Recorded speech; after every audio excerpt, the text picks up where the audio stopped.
చెందడం అనేది మానేసి ఈర్ష్య అనే లక్షణం వల్ల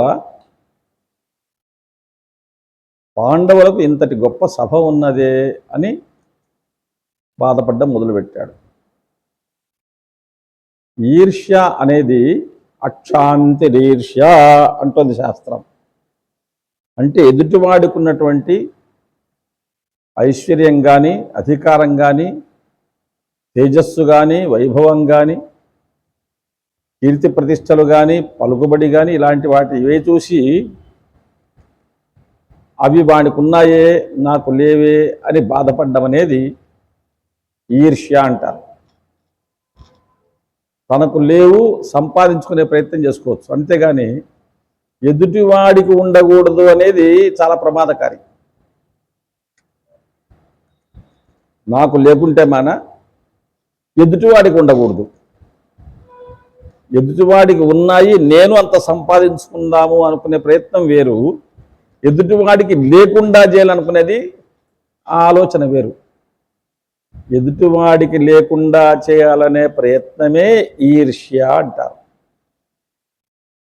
మనలో కూడా ఎక్కడైనా అలాంటి లక్షణం ఉంటే అది ఈర్ష్య వల్ల కలుగుతోంది అని. వాడి వల్ల శత్రుత్వం కాదు, ఈర్ష్య.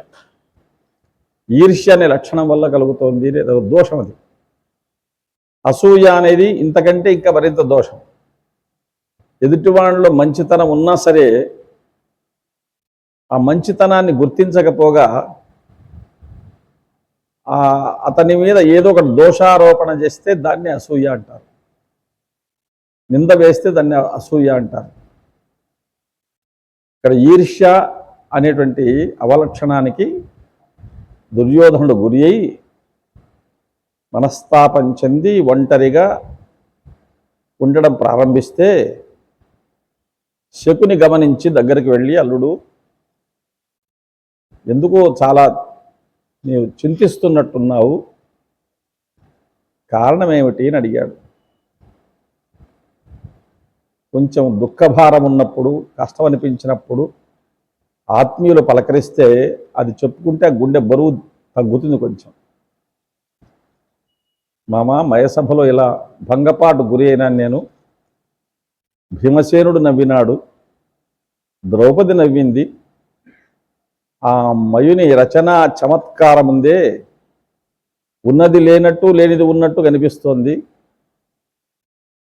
ఆ పాండవ వైభవాన్ని చూసి నాకు చాలా మనస్సులో కంటకంగా ఉంది, నిద్ర రావడం లేదు. జిహ్వకున్ వంటకమిందునే ఇతర వైభవముల్ 10,000 మానసంబంటునే మానుషంబు గల ఎట్టి మనుష్యునకు ఎట్టివానికి కంటకుడైన శాస్త్రవుడు కండు తనంతటి వాడు గల్గిన. పాండవులు నా అంతటి వాళ్ళు కాదు, నన్ను ఇప్పుడు మించిపోయినారు అని రాజరాజు అని పేరు తెచ్చుకుని అన్నట్టు నాకు కూడా అలాంటి వైభవం లేదు అని బాధపడితే, అదంతసేపు నాయన నీవు పట్టుబట్టి అవకాశం కల్పిస్తే ఏ శ్రమ లేకుండా నీకు ఆ పాండవులకు ఉండేటువంటి ధనధాన్యాదులు, రాజ్య వైభవాలు అన్నీ కూడా దోచి నీకు ఇచ్చేస్తా, నీకు కట్టబెట్టేస్తానన్నాడు. నిజానికి శకుని ఏం చెప్పాలి, మనం అంతకంటే గొప్ప యజ్ఞం చేద్దాం, కావాలంటే రాజులందరినీ జయించే ప్రయత్నం చేద్దాం, అంతకంటే వైభవంగా కీర్తి ప్రతిష్ట సంపాదించుకుందాం, వాడు మయుడొచ్చి ఒక సభ కట్టించాం, మనం 2 సభలు కట్టించుకుందాం కావాలంటే అని చెప్పచ్చు. నిజానికి దుర్యోధనం కూడా ఏమీ సంపదకు లోటు లేదు, అధికారానికి లోటు లేదు. కానీ పుట్టుకతోనే ఉన్నటువంటి కుచిత బుద్ధి అది ఎదుటివారిని ఎలా వంచాలి అనే చూస్తుంది. సాలెపురుగు ఉందనుకోండి, ఒక మూల గూడు కడుతుంది, దానికి భగవంతుడు అత్యద్భుతంగా మానవుడు కదా దారాన్ని ఎలా తయారు చేస్తాడో అట్లా తయారు చేసే శక్తి ఇచ్చినాడు. తనకిచ్చినటువంటి ఆ నైపుణ్యం చేత ఏం చేస్తుంది అది అంటే, ఏవైనా పురుగులు రెక్కలతో ఎగురుతూ వచ్చిన పురుగులు దాంట్లో తగులుకుంటే ఆ దారమునకున్నటువంటి జిగట వలన అవి కదలలేకపోతే ఇది వచ్చి దాన్ని పొడిచి చంపి తినేస్తుంది. అంటే సాలీనికి ఇచ్చినటువంటి ఆ దారమల్లే చాకచక్యం అంతా కూడా దేనికి ఉపయోగిస్తుంది? పరవంచనమునకే ఉపయోగిస్తుంది.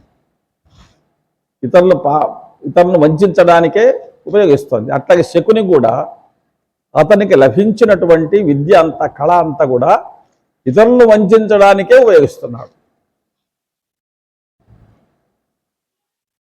నీవు మీ నాన్నగారితో చెప్పి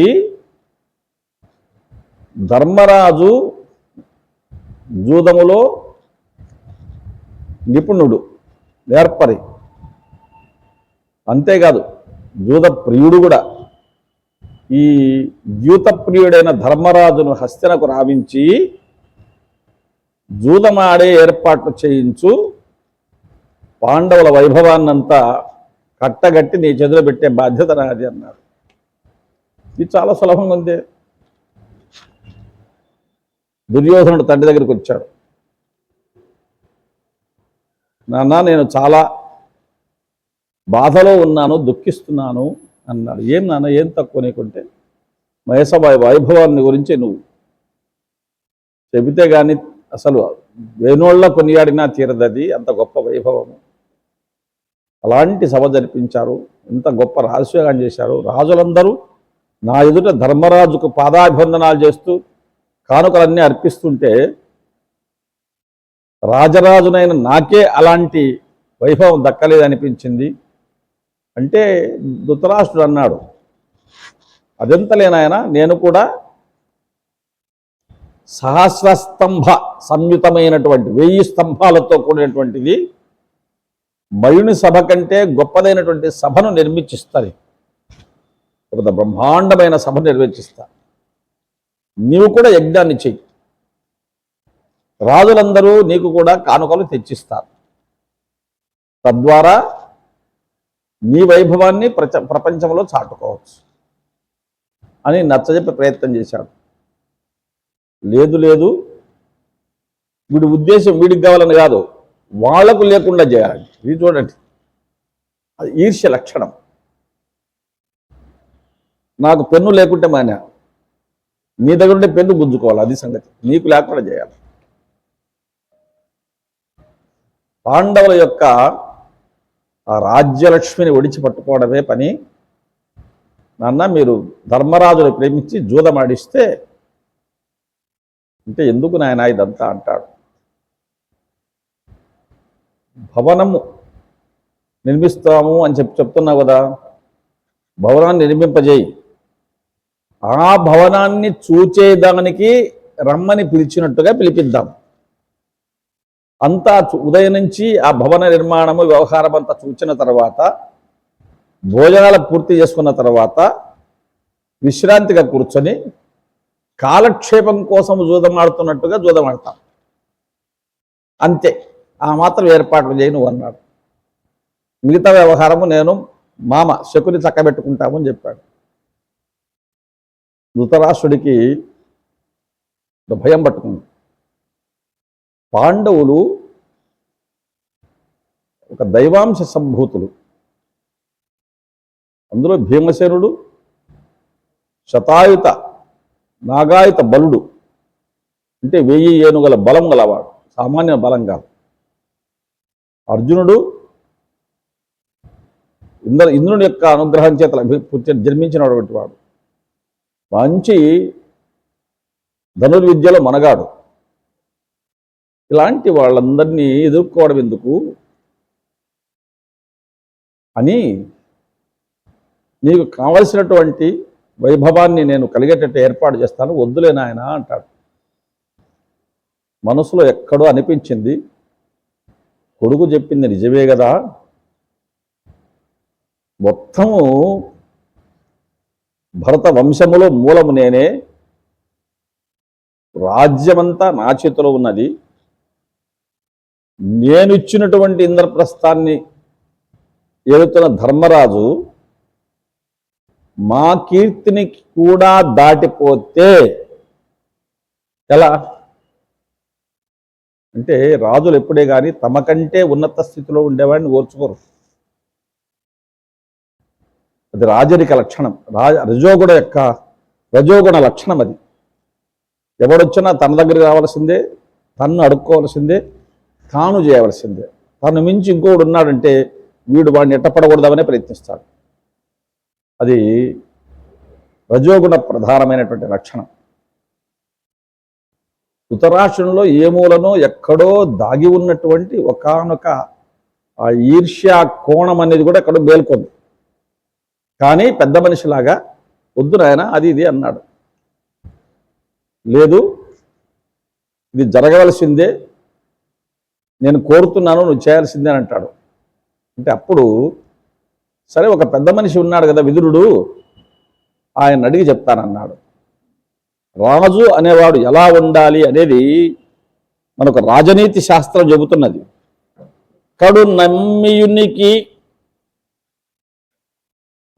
నమ్మియునికియును ఎక్కుడు నమ్మమియును సుశీల కుశలత ఎయ్యడనై నన్ను బుద్ధి జొనిపి తడివి కనుగొనంగవలయు తగవు తగమియున్. కడు నమ్మియునికియును, రాజైన వాడు ఎవరిని పూర్తిగా నమ్మకూడదు, తన నీడనే తాను నమ్మకూడదు. అట్లని ఎక్కుడు నమ్మమియును, పూర్తిగా విశ్వసించకుండా ఉండకూడదు. పూర్తి విశ్వసించను రాదు, విశ్వసించకుండా ఉండను రాదు. అంతేకాకుండా సుశీల కుశలత ఎయ్యడనైనను బుద్ధి జొన్నిపి, ఏ కార్యక్రమం చేయాల్సి వచ్చినా రెండింటి అంశాలు గమనించాలి. ఒకటి బుద్ధిబలం, రెండవది బాహుబలం. ఈ రెండు సమానంగా ఉన్నట్టయితే వాడికి అపజయం అనేది కలగదు. కేవలం బుద్ధిబలము పనికిరాదు, కేవలం బాహుబలము పనికిరాదు. ఒకవేళ తాత్కాలికంగా అప్పటికి విజయం అనిపించినా అది శాశ్వతంగా నిలబడలేదు. ధృతరాష్ట్రుడు గమనించి చెప్తున్నాడు కొడుకుతో, ఆయన విదురుని యొక్క బుద్ధిబలము, భీష్ముని యొక్క బాహుబలము, ఈ రెండూ నాకు దక్కడం వల్ల నేను రాజ్య పరిపాలన హాయిగా చేస్తున్నాను. కాబట్టి వాళ్ళని అడగడం మంచిది. ఒక మాట విదురుని అడుగుతాను అన్నాడు. అడిగితే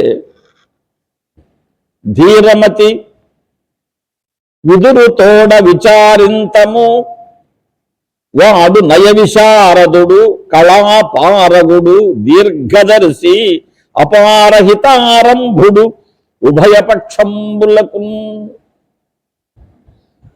నేను సంప్రదించాలనుకున్నటువంటి వ్యక్తి విదురుడు సామాన్యుడు కాదు, దీర్ఘదర్శి, ముందు చూపు గలవాడు, భవిష్యత్ ఏమి ఫలితం ఎలా ఉంటుంది అని పసిగట్టగలిగినటువంటి నేర్పరితనం గలవాడు. రెండవది నయ విశారదుడు. నయం అంటే శాస్త్రం, నీతి శాస్త్రమునందు ఆరితేరినవాడు. రాజనీతిలో విదురునికి తెలియని అంశం లేదు. నయ విశారదుడు కళాపారగుడు. కళల యందు ఏ కళ అయినా సరే, ఇప్పుడు జూదము ఒక కళ, 64 కళల్లో జూదం కూడా ఒక కళ. ఇలాంటి కళలన్నిటితో కూడా ప్రవేశం కలవాడు, నైపుణ్యం కలవాడు, కుశలత్వం కలవాడు. హితారంభుడు, ఏ పని చేసినా ఎవరికి కూడా కీడు జరగకుండా మేలు జరగాలనేటువంటి ఆలోచన కలవాడు, అలాంటి ఆచరణ కలవాడు. ఇన్ని విధాల నీతి శాస్త్రము తెలిసినవాడు, ముందు చూపు కలవాడు, కీడు జరగకుండా మేలు జరిగే పనులు చేసేవాడు, పైగా ఏ కళలో అయినా ప్రవేశం ఉన్నవాడు. అతన్ని ఒకసారి విచారిస్తాను అన్నాడు. అంటే ఒక వ్యక్తి యొక్క సలహా తీసుకుందాము అన్నట్టు. అనుకూలంగా వచ్చింది తాను చేసినట్టు.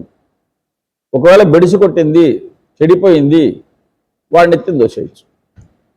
అతడు చెప్పా అందువల్ల ఇట్లా అయింది అని అతని మీద తోసేచ్చు నేరం. ఇది ధృతరాష్ట్రుని యొక్క ఆలోచన. నిజంగా తన మనసులో దృఢంగా నమ్మి ఉంటే జూదమాడి అందులో మోసం చేసి రాజ్యాన్ని సంపాదించుకోవాలనేది తప్పు అనేది ఎవరికైనా తెలుస్తుంది. ధృతరాష్ట్రుడే నిశ్చయమైన బుద్ధి కలిగి ఉంటే అక్కడే ఖండించుండవచ్చు. కానీ ధృతరాష్ట్రుడి మనస్సులో కూడా ఎక్కడో పాండవ వైభవము అనేది తనను మించి ఉన్నది అనేది ఆలోచిస్తున్నాడు. ఎక్కడో ఏ కోణంలోనూ ఉన్నది లోపల. అది ఉత్తరములో జీవకళ ఎలా ఉంటుందో, జీవశక్తి ఎలా ఉంటుందో అది బయట కనపడదు. కానీ సమయం వచ్చినప్పుడు అది మొలకెత్తుతుంది. ముఖ్యంగా రజోగుణ ప్రధానమైన వాళ్ళలో రాజులైన వాళ్ళు నాకు చాలా ఆత్మీయులు, నేనంటే చాలా ఇష్టపడేవాళ్ళు అని నమ్మియుండగా వలవదు బుద్ధిమంతులు నవప్రియులైన ధరాజినాతులను కలయగ పల్కరించిరి. కలుపుగోలు తరముతో పలకరించారు. ఎంతమందిలో నేను నిలుచుకున్నా నన్ను పిలిచి బాగున్నారా అని పలకరించినాడు.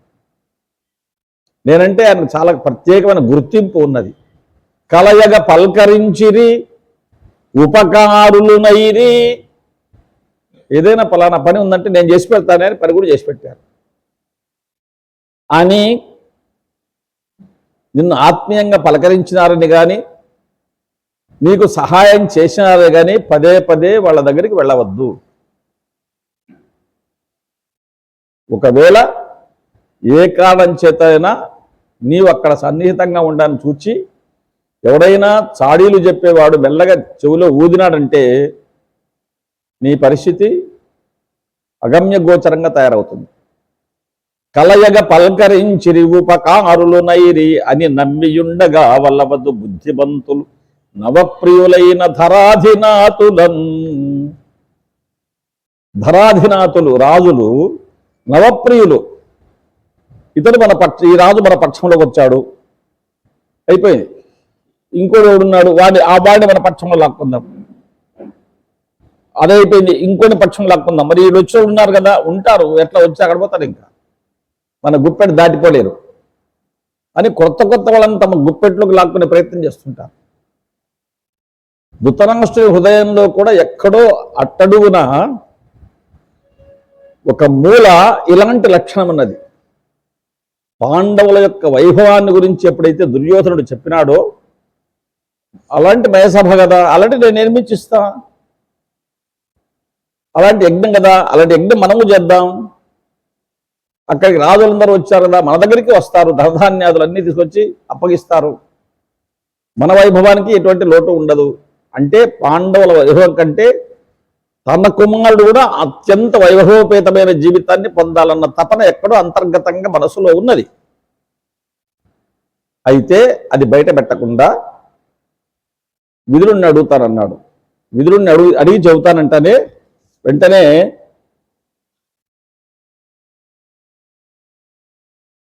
పాండుపుత్రులకు ఎప్పుడు పక్షపాత విదురుడు అని చెప్పు తొల్లియు విందు. పాండుపుత్రులకు ఎప్పుడు పక్షపాతి విదురుడని చెప్ప తొల్లియు విందు. దీని మెరిగి వారించుగాక అతని ఏల శకుని కైతవంబున కొడబడు కౌరవేంద్ర.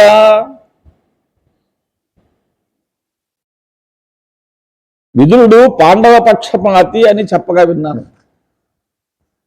అలాంటి వాడిని నువ్వు సలహా అడిగితే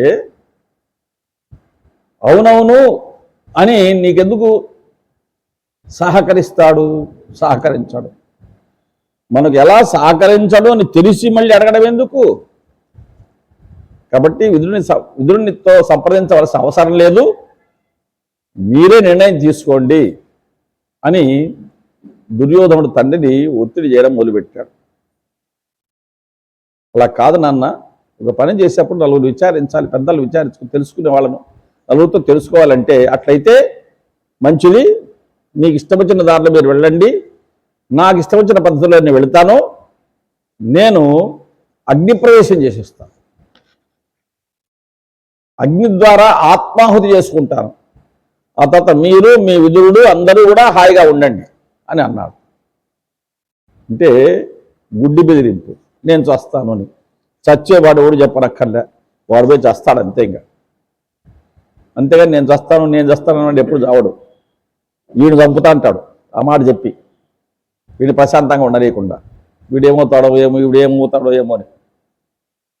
పాపం మా దగ్గర పనిచేసే లక్ష్మీదేవి, పేరు చెప్పకూడదు కానీ, కొడుకు కట్టి బెదిరించుకుంటుంటారు. నా దగ్గరకు వచ్చి బాధపడతాను, చూడు స్వామి వాడు ఏమంటాడు ఇట్లా అంటాడు, వాడు ఏం చెప్తే దేవుడు ఎంతంగా. అంటే గుడ్డి బెదిరింపులు.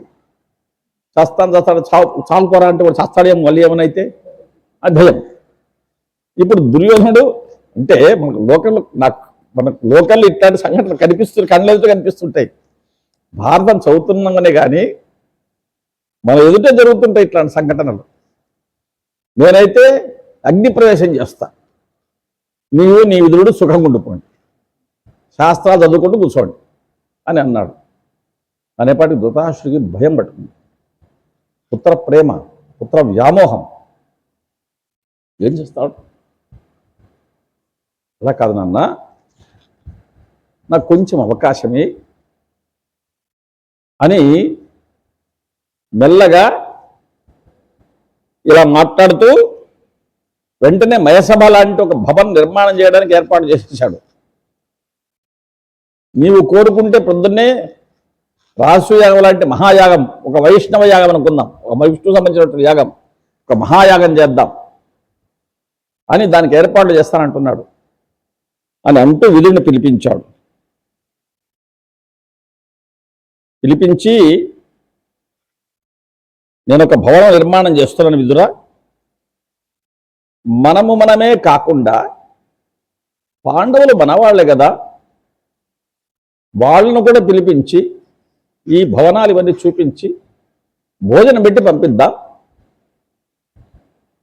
ఒకవేళ భవన సందర్శనం అంతా అయిన తర్వాత భోజనాలు పూర్తి చేసుకొని కాలక్షేపం కోసం కావాలంటే జూదమాడితే ఆడుకొని పిల్లలు ఎంత బాగుంది చూడండి అని మెల్లగా చెప్పాడు. అంటే జూదానికి పిలుస్తున్నామని చెప్పకుండా, ఏం ధర్మరాజు ఇట్లాంటి భవనాలు చూడలేదా, ఈయన కట్టిన ఇల్లు చూడాలనా అంటే ఆ భవనాన్ని చూసే చేతనైన పాండవులు పిలిపించాలి, జూదం ఆడించాలి అనేది ధృతరాష్ట్రుడు మనస్సులో నిర్ణయించుకున్నాడు.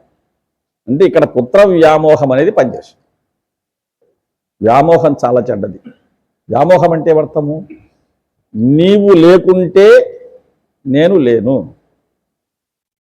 నీవు ఈ పదార్థం, ఈ బ్యాగ్ ఉంది, ఈ అద్దాలు ఉన్నాయి, ఈ అద్దాలు లేకుంటే నాకేం ప్రయోజనం లేదు, ఈ అద్దాలనే పోగొట్టుకోలేదు, జాగ్రత్త అని ఎత్తుపెట్టుకోవాలి. జాగ్రత్త పడ్డంలో తప్పలేదు, ఇవి లేకుంటే నేను బ్రతకలేను అనే తప్పు. ఇవి అద్దాలు పోయినా అనుకుందాం, బ్రతకలేమా?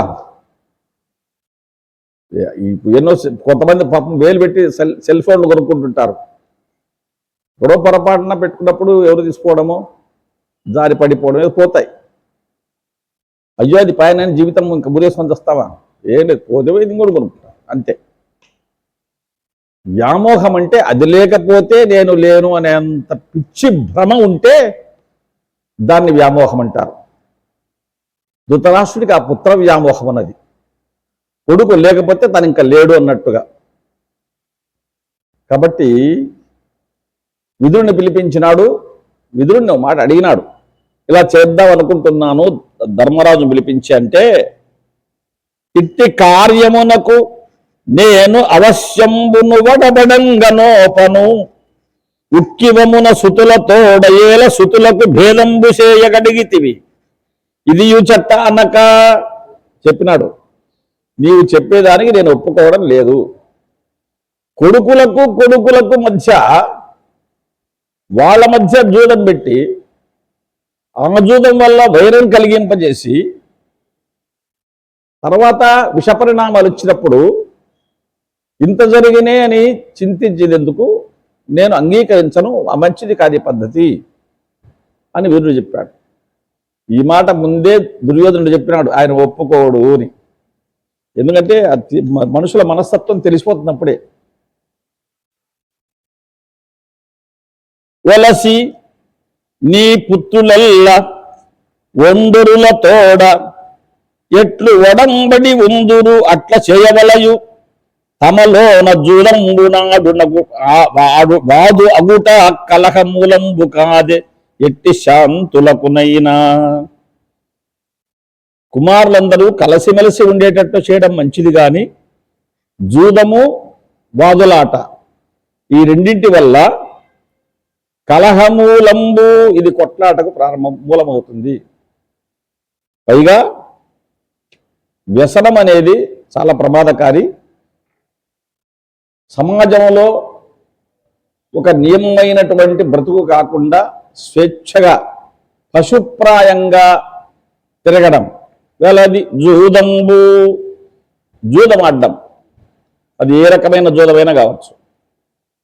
ఈ మధ్య మనము టీవీల్లో ఏదో బెట్టింగ్ యాప్ అని వింటున్నాం. ఆ పిల్లలు దాంతో పడి పలానా వాడు చనిపోయినాడు, వీడు చనిపోయినాడు, వాడు చనిపోయినాడు అని చెప్తున్నారు. అంటే అది ప్రాంతకమైనటువంటి వ్యవహారం. పానంబు మూడవది త్రాగుబోత్తనం. వేటాడడం అనేది అదొక వ్యసనం. దశరథుడు వేటకు పోయి శాపానికి గురి అయినాడు, పాండురాజు వేటకు పోయి శాపానికి గురి అయినాడు. కాబట్టి వేట అనేది సామాన్య. ఎక్కడనో జనించి పరమేశ్వరుడిచ్చిన గాలి వీల్చి, పావురాలు ఇట్లాంటి ఉంటాయి పక్షులు, అలాగే కుందేళ్ళు, జింకలు, సాధువులు ఎవరి జోలికి పోవు, ఎవరికి హాని చేయవు. ఎక్కడనో జనించి పరమేశ్వరుడిచ్చిన గాలి పీల్చి వేరొక్కరి జోలికేగగా ఏదో భుజించి సరోవరాలలో గృక్కెడు నీళ్లు గోగ్రోలి, సరోవరాలలో గృక్కెడు నీళ్లు గ్రోలి వినువీధులనే గడి పక్షి జాతిపై రక్కస బుద్ధి చెల్లునే. మరాళము అరాళ శరాగ్నులొచ్చునే.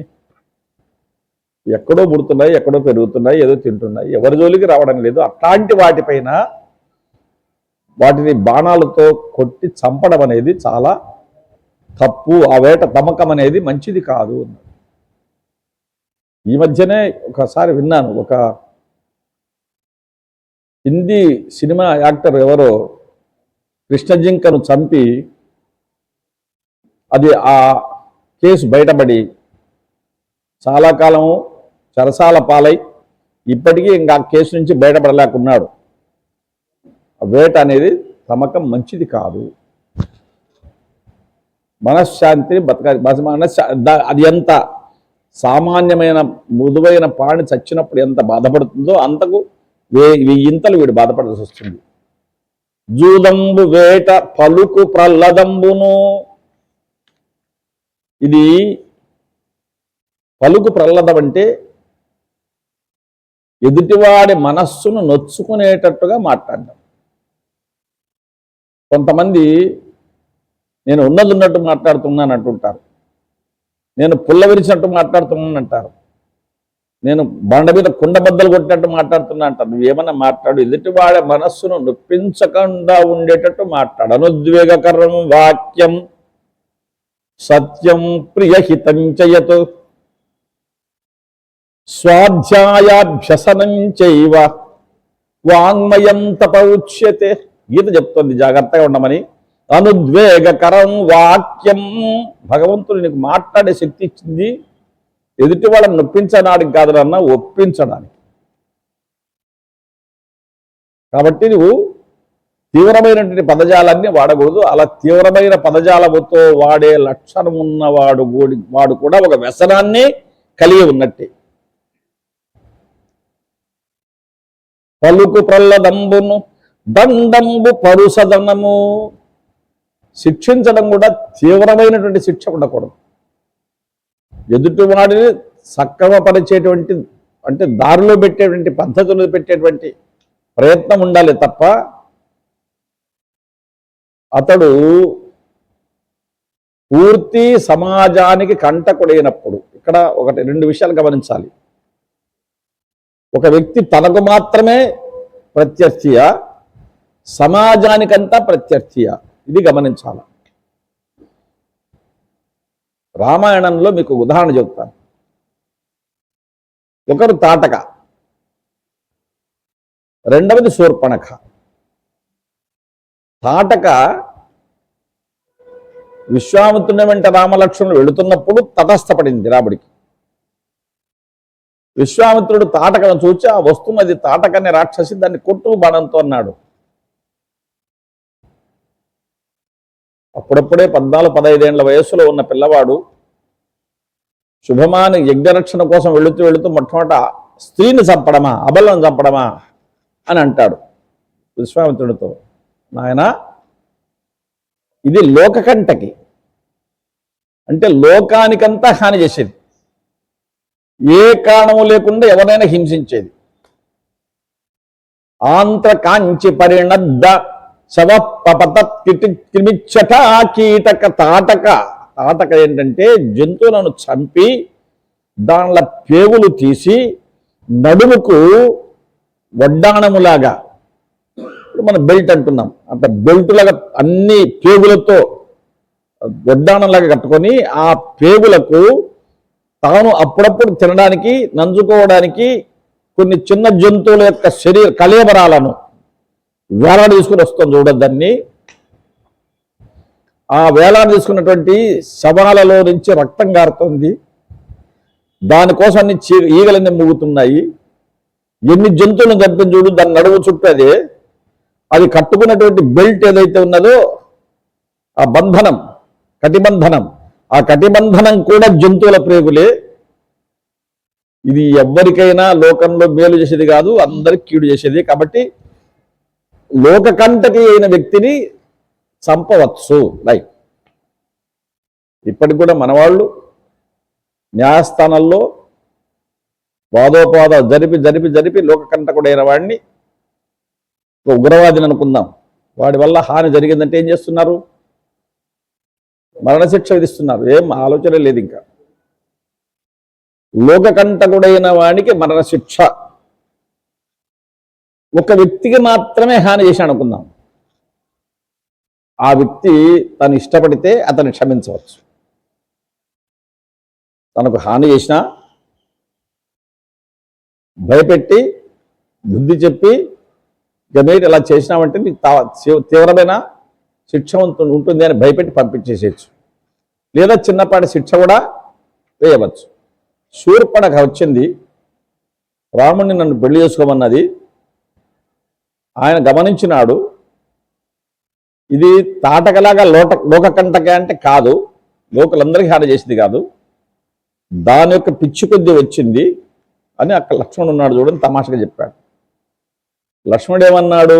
ఆయన మహారాజు, ఆయన చేసుకుంటే నేను ఆయన దాసుడిని, నేను కాబట్టి నువ్వు ఆయన చేసుకుంటే నేను నీకు కూడా దాస్యం చేస్తాను, సేవ చేస్తాను, అక్కడికి పో అన్నాడు. అక్కడ పోయింది ఊరుకుండకుండా సీత ఉంటే పక్కన ఈ ఉండడం వల్లనే నువ్వు నన్ను చేపట్టకుండా ఉన్నావు, నేను మింగుతా అన్నది. అంటే తన వరకు హాని జరిగే పరిస్థితి వచ్చింది. అందుకని రాముడు వెంటనే నేను ముక్కుచోలు పోయి అన్నాడు. తన అందాన్ని చూసుకొని ఇది మురిసిపోతున్నది, ముక్కుచోలు పోసాను, ప్రాణంతి అని చెప్పలే. అనుకుంటే ఒక్క బాణం దెబ్బతో తాటక చచ్చినట్టుగానే శూర్పణఖ చచ్చి ఉండేది.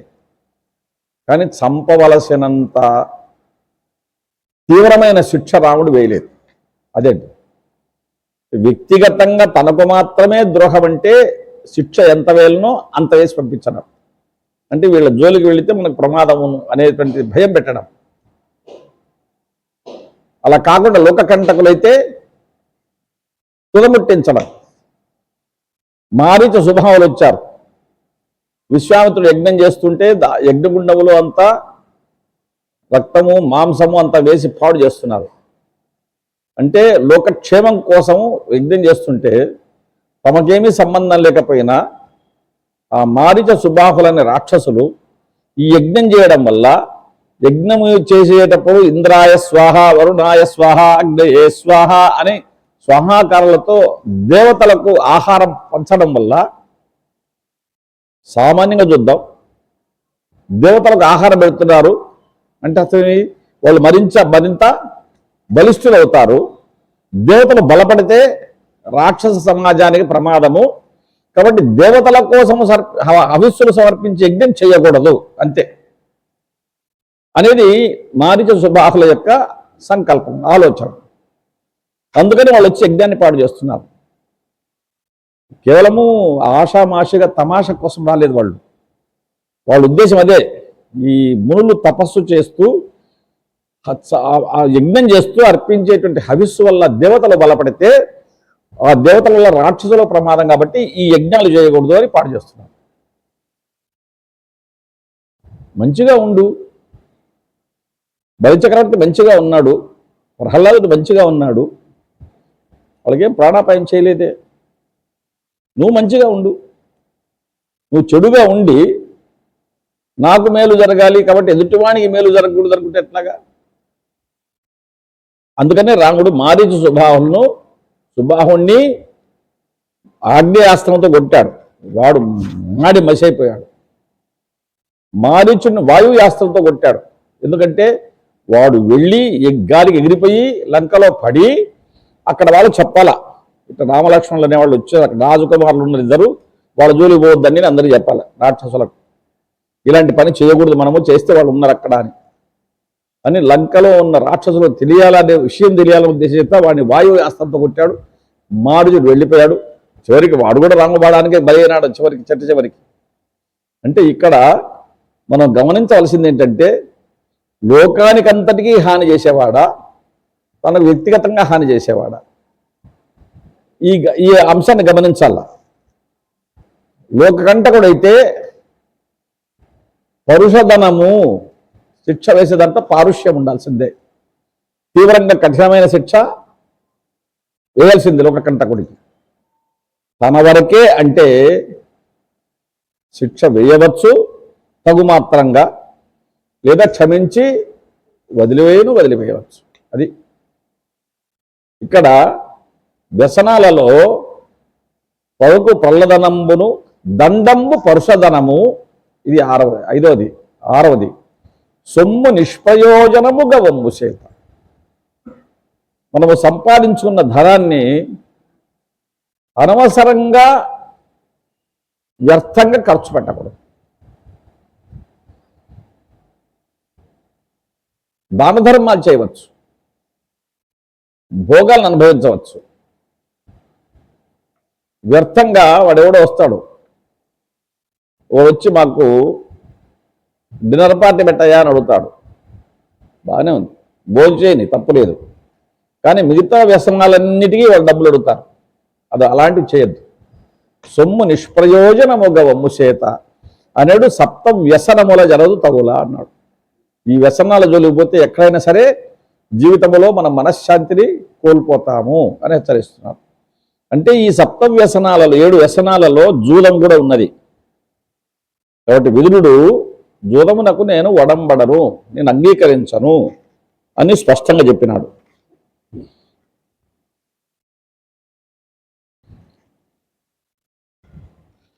అప్పుడు ధృతరాష్ట్రుడు అంటున్నాడు, ఇక్కడ చూడండి ధృతరాష్ట్రుని అభిప్రాయం మెల్లగా బయటపడుతుంది మనకు.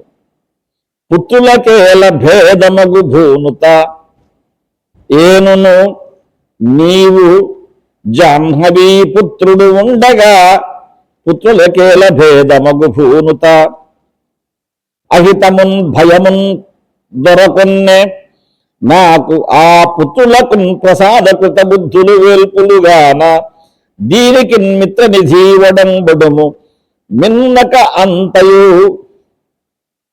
ఉండనేటి సంశయమందనేటికిన్, మిన్నక సంశయమందనేటికిన్. ధృతరాష్ట్రుడు విదురునితో జూదం వల్ల వైరం పుడుతుంది, జనాష్టం ఏర్పడుతుంది, కలహం పుడుతుందని చెప్తే అంత మన పిల్లలే కదా ఈయన వాదించేది. మనసులో ఈ బుద్ధి పెట్టుకొని ఏమరా టెంకాయ చెట్టు ఎక్కినావు అంటే దూడకు గడ్డికి కావాలి అందుకని ఎక్కినాను అన్నాడు ఎవడో. దూడ కాసిన గడ్డి చిన్న టెంకాయ చెట్లు ఉండదు. పెద్ద మనిషి పిలిచి అడిగినాడు, మంచిది కాదని చెప్పినాడు. ఎందుకు మంచిది కాదో చెప్తున్నాడు విదురుడు. పిల్లల మధ్య గొడవలు ఏర్పడతాయా? ఎందుకు ఏర్పడతాయి? నేనున్నా ఇక్కడ, నీవున్నావు, జాహ్నవీ పుత్రుడు భీష్ముడున్నాడు. మనముండగా పిల్లవాళ్ళ మధ్య వైరుధ్యం ఏర్పడడానికి అవకాశమే లేదు. కాబట్టి ఊరికి లేనిపోని అనుమానాలు ఎందుకు? ఒడంబడుము దీనికి సంశయవందనేటికి. నేను చెప్పిన మాటకు నువ్వు ఒప్పుకో. అంటేమి నువ్వు వెళ్ళి ధర్మరాజునకు మనము నిర్మించిన భవన సందర్శనం కారణం చెప్పి పిలుచుకొనిరా. ఒకవేళ పిల్లల ముచ్చటగా ఏదో జూదం ఆడుకుంటానంటే ఆడుకోండిలే అన్నాడు. అంటే ఏదో విధంగా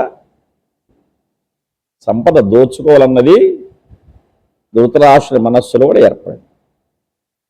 మనం గమనించవలసిన ఏంటంటే రాజులు ఎప్పుడే కానీ తమకంటే ఇంకొకడు పై స్థాయిలోకి వెళుతున్నాడు అంటే వాణ్ణి ఆర్థికంగా ఎలా దెబ్బతీయాలా అని తప్పకుండా చూస్తారు. అది కూడా యుద్ధము చేసి కాకుండా అశ్రమంబున శ్రమ పడకుండా ఏదో విధంగా వాడి ఆస్తిని ధ్వంసం చేసి వాడు పైకి ఎదగకుండా చేస్తారు. ఇప్పుడు కూడా మనం చూస్తున్నాం పల్లెటూళ్ళలో కొంతమంది ఈ రాజకీయాల్లో ఉన్నవాళ్ళు ఎదుటిపక్షం వాళ్ళవి చెట్లు పెంచుకోండి, చెట్లన్నీ పడగొట్టేసేది, అన్ని రేపం మాపం ఇంకా కాయలు వస్తాయన్నప్పుడు మొత్తం మొదటికి అన్నీ నరికి పారేస్తారు. వాడినేమన్నారు, యజమాని ఏమన్నారు, అయిపోయింది. వాడు దీంతో ఆర్థికంగా చాలా నష్టపోతాం.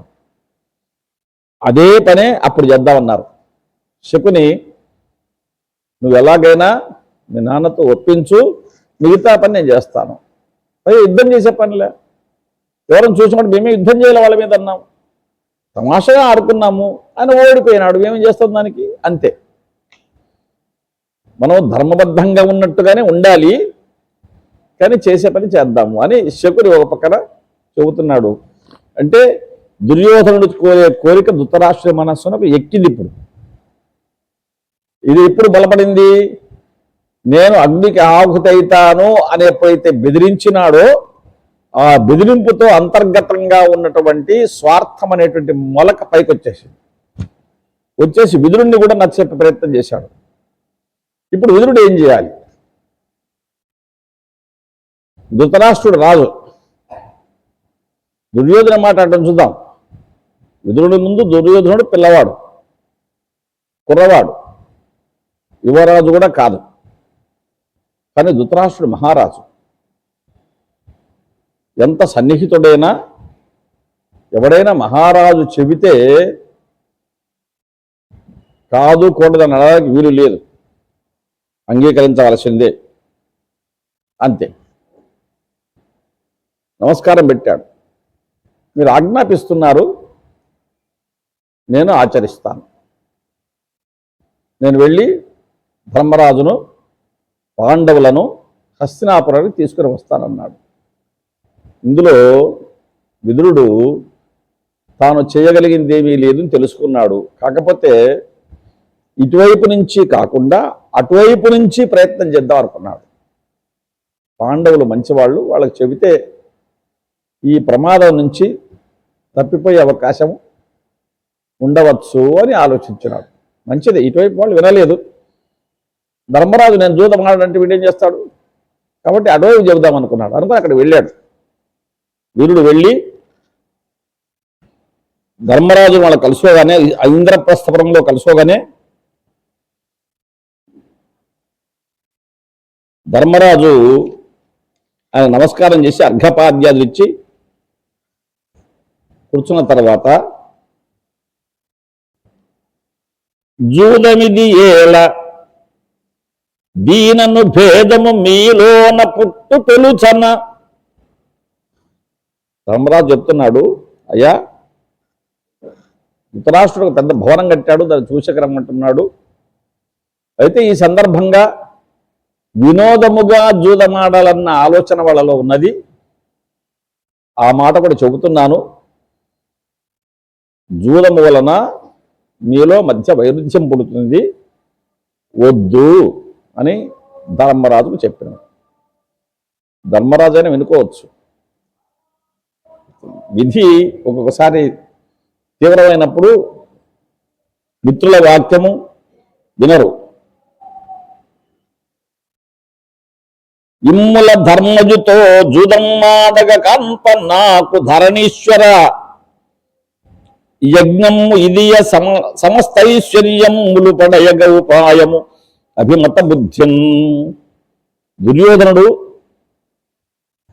నీ భవనం కట్టి ఇచ్చిస్తున్నాను, యజ్ఞం చేయమంటున్నాను అన్నావు కదా. భవనం సరే, పాండవుల సొమ్ము మొత్తం దోచుకుంటేనే అదే నాకు మహాయజ్ఞం అని అన్నాడు. ఇది విదురుడు ధర్మరాజుకు చెప్పి వాళ్ళు ఎలాగైనా జూదములో మోసగించి అయినా సరే నీ సంపద తీసుకుంటారు, ఇది జాగ్రత్త పడున్నాయరా అని చెప్పినాడు. తర్వాత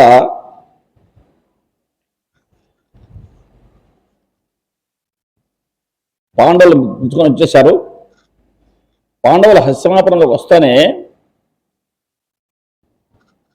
అఖిల లావణ్య పుంజంబు అబ్జ భవుడు నెలతగా దీని ఎందు నిర్మించనొక్కో కారినాడు ఇట్టి కాంతి ఏకాంతలందు ఏల లేదని సమర్ష హృదయులైరి. పాండవులు వెంట ద్రౌపదికి వచ్చేసింది. ద్రౌపదిని చూసి దుర్యోధనునికి సంబంధించినటువంటి అంతఃపుర కాంతలు అందరూ కూడా, దుశ్శాసనుని భార్య ఇలాంటి వాళ్ళు 100 మంది వాళ్ళ భార్యలు వాళ్ళందరూ కూడా ద్రౌపదిని చూసి ఆమె యొక్క సౌందర్యానికి ఈర్ష్యపడ్డారట. ఎంత అందగత్తేమే అని. అంటే ద్రౌపది ఒక ప్రధానమైనటువంటి కారణం అవుతుంది ఇందులో అని మనకు తెలుస్తుంది. పాండవుల యొక్క వైభవాన్ని చూసి దుర్యోధనాదులు ఈర్ష్యపడితే, ద్రౌపది యొక్క సౌందర్యాన్ని చూసి కౌరవుల పత్నులు భార్యలు వాళ్ళు ఈర్ష్యపడ్డారట. అంటే ఏ విధంగానైనా ఈమెకు ఈ సౌందర్యం ఉండకూడదు, ఈమె అందరికంటే మెరుగుగా జీవించకూడదు అనేది వాళ్ళ మనసులో ఏర్పడిపోయింది. అంటే ముందుగానే మనకు సూచన తెలుస్తోంది. ధర్మరాజు వాళ్ళంతా వచ్చారు. ధర్మజుండు దుర్యోధనుడు అర్తి చూపగా సహోదర వీరులు తాను చూచి లక్ష్మీధరమూర్తి ఎంతయు నిమిచ్చ మనంబున తద్విభూతికి. ధర్మరాజు వాళ్ళు వస్తానే ధృతరాష్ట్రుడు వాళ్ళకు విందు ఏర్పాటు చేశాడు. దుర్యోధనుడు దగ్గర ఉండి మొత్తము మయసభలాగా నిర్మించినటువంటి భవనాన్ని చూపించాడు. పాండవులందరూ భవనాన్ని చూశారు. ధర్మరాజు ఎటువంటి మానసికమైన రుగ్మత లేకుండా, మనస్సులో ఎటువంటి కల్మషం లేకుండా ఎంత అద్భుతమైనటువంటి భవన నిర్మాణం చాలా బాగుందని మెచ్చుకున్నాడు. అంటే మంచి మనస్సున్నవాడు కాకి కూత కాకిదే, కోకిల కూత కోకిల స్వరం కోకిలదే. అంటే స్వభావము అంటాం. అంటే పుట్టుకతో వచ్చిన బుద్ధి. ఇది ఎప్పుడు మారుతుంది? పుడకల్లో పోయినప్పుడు మాత్రం కూతంతరూ పోదు. సహజమైన స్వభావం మధ్యలో మార్పు చెట్టు కనపడవచ్చు, కానీ ఎత్తిచ్చి కడిగి పోసిన ఇత్తడి బంగారముగుని ఇలలో సుమతి అన్నాడు. ఎంత చెబితే దుర్యోధను మార్పు వస్తుంది, రాదు. ధర్మరాజులో ఉండే ధర్మబుద్ధి పోదు. అది పాండవులంతా భవనాన్ని చూశారు. ధర్మరాజు చాలా మెచ్చుకున్నాడు దాన్ని. ఇంత అద్భుతమైన భవనం చాలా బాగుంది అని మెచ్చుకున్నాడు. ఆ తర్వాత భోజనాదులు అయిపోయినాయి, అందరూ కూర్చున్నారు. ఇప్పుడు మెల్లగా శకుని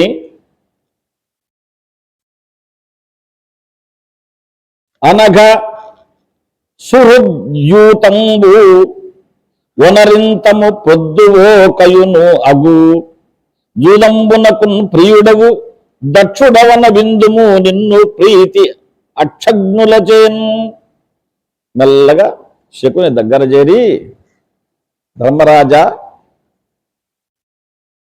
నీకు జూదమంటే ఇష్టము అని నాకు తెలుసు. జూదం వనరింతము ప్రొద్దువోకయును అగు. ప్రొద్దువోకయును అంటే మన కాలక్షేపం అవుతుంది, కాలక్షేపం అవుతుంది. అంతేకాకుండా జూదంబునకు ప్రియుడవు దక్షుడవు, జూదం ఆడే దాంట్లో నీకు చాలా ఇష్టమని, అందులో నువ్వు చాలా నేర్పరితనం గలవాడని అంటే మెల్లగా ధర్మరాజునకు ఉత్సాహం కల్పిస్తున్నాడు శకుని. నువ్వు చాలా గొప్పవాడంటయ్యా అని విన్నాను నేను, అవునా అని అంటే, నాతో ఇంతవరకు ఎవరి దగ్గర ఓడిపోలేదు, మొదలు పెడితే ఇంకా దీని రంగంలో దించడమే ఇంకెంత అని మెల్లగా శకుని. అంటే కొంతమంది సౌమ్యంగా ఉండేవాళ్ళం కూడా ఈ విధంగా పొగిడి రెచ్చగొడతారు. ఆ పొగట్టలు ఎంతటి వాడైనా పడిపోతాడు. పరోక్ష ప్రియాహి వై దేవాహ, దేవతలు కూడా స్తోత్ర ప్రియులే. మనం కూర్చొని స్వామి ముందర అమ్మవారి ముందర కూర్చొని ఓ అష్టోత్తర శతనామావళి సహస్రనామావళి చదువుతున్నామంటే, పురుష సూక్తమని స్త్రీ సూక్తమని ఇన్ని చదువుతున్నామంటే అవన్నీ దేవుళ్ళని పొగడవే. పొగిడి వాళ్ళ గుట్టలో చేస్తున్నారు. ఆ స్వామి ఏడుకొండలవాడ, వెంకటరమణ, గోవింద, ఆపద మొక్కలవాడ అంటే అయ్యో వీడు నేను అడిగితే ఆపద పోగొట్టాను కదా, అడుగుతున్నాడు పోతే పోలే అని చేస్తా. అది అంటే భగవంతుడు కూడా స్తోత్ర ప్రియుడే అన్నాడు. ఎంతటి వాడైనా ఒకసారి ఒకడు రాజు, నేను స్తోత్ర ప్రియుడిని కానే కాదు అన్నట. ఎవడన్నా నన్ను స్తోత్రం చేసి కావాలంటే నా దగ్గర నుంచి బహుమానం పొందవచ్చు అని. అందరూ వచ్చారు, ఏదో ఆ శ్లోకం చదివి పద్యం చదివి పొగిడి, ఎంత పొగిడినా రాజు కళంకమూర్తి. చంద్రుడు అందగాడే కానీ అతనిలో మచ్చ ఉంది, కళంకం ఉంది. ప్రతిరాజు శరీర విహీనుడు. మన్మథుడు చాలా అందగాడు కానీ వాడికి శరీరం లేదు, ఈశ్వరుడు కాల్చి పారేశాడు. అంబికా రాజు దిగంబరుండు. పరమేశ్వరుడు చాలా అందగాడు కానీ ఆయనకు బట్టలు కూడా కట్టుకునే దిక్కులు లేవు, ఏటో అన్ని చర్మాలు ఇవి కట్టుకుంటారు, గజ చర్మం కట్టుకుంటారు.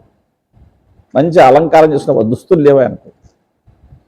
మృగరాజు పోనీ అడవిలో ఉండే సింహవందమా, గుహాంతర సీమవర్తి, వాడికి ఉండేదానికి ఇల్లు లేదు, గుహలో పడి ఉంటాడు అని. విభ్రాజిత పూసపన్ విజయ రామ నృపాలు రాజుగాక ఈ రాజులు రాజులే. ఈయన రాజు, ఆయన రాజుని పేరు పెట్టుకున్నాడు, ఈయనకంటే మనగా లేడు అని పొగిడినాడు. ఇదే నవ్వుకుడు నిశ్శబ్దం కూర్చున్నాడు, ఏం పూర్తి పగలే.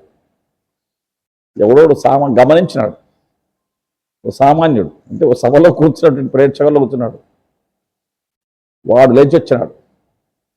వీడియోకి వచ్చిన మొత్తం మంచి మంచి పండితులు కవులే అతన్ని మెప్పించలేకపోతున్నారు. అతను రాజు ఎవడేం పొగుడినా ఏం మాట్లాడకుండా నిశ్శబ్దంగా ఉన్నాడే అని అనుకుంటుంటే వీడొచ్చి, ఎందుకయ్యా మీరంతా ఇంతగా తిప్పలు పడతారు, మా రాజు అట్లా స్తోత్రప్రియుడు గారే కాదు అంటే కరెక్ట్ రా అన్నాడట. అది వాడు మెచ్చుకున్నాడు.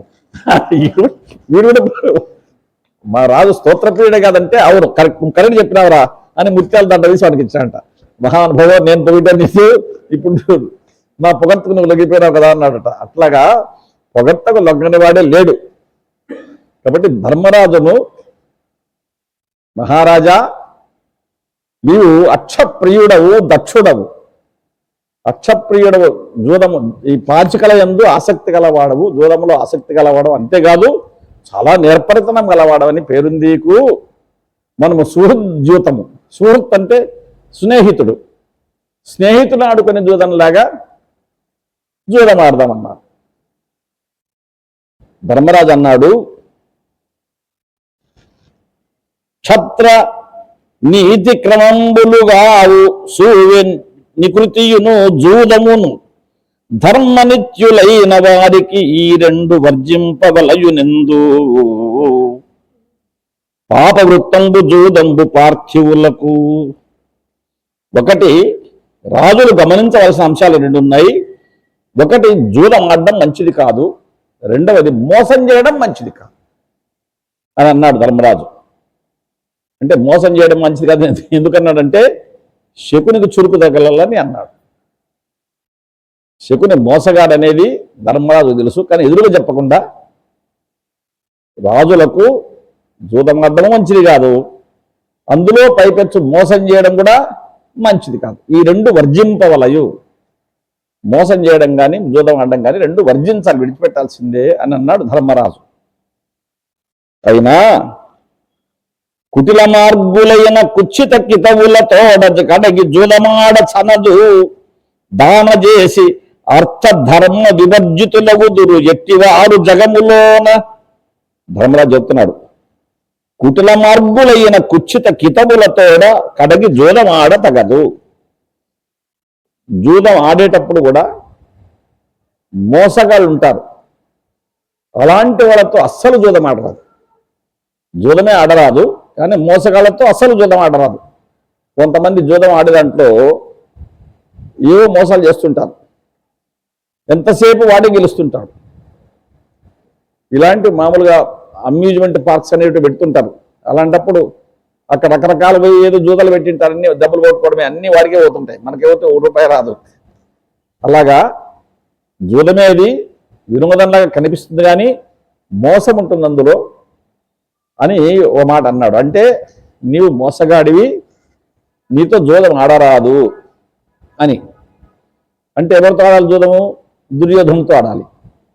దుర్యోధనుడు జూదం ఆడతాడా? దుర్యోధనుడు జూదం ఆడాడు. మరి దుర్యోధన పక్షంలో ఎవరు ఆడాలి? శకుడు జూదం ఆడాలి. అట్లా ఒకరి పక్షంలో ఇంకోటి జూదం ఆడవచ్చునా?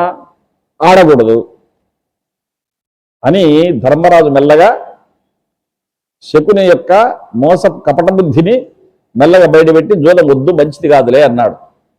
అంటే ఈ మాట అనేపాటికి ఆ శకుని కూడా మనము సూర్యోద్యోగము అంటే ఊరికే తమాషా కోసము కాలక్షేపం కోసం ఆడేదే, అయినా నీకంత భయం ఎందుకయ్యా?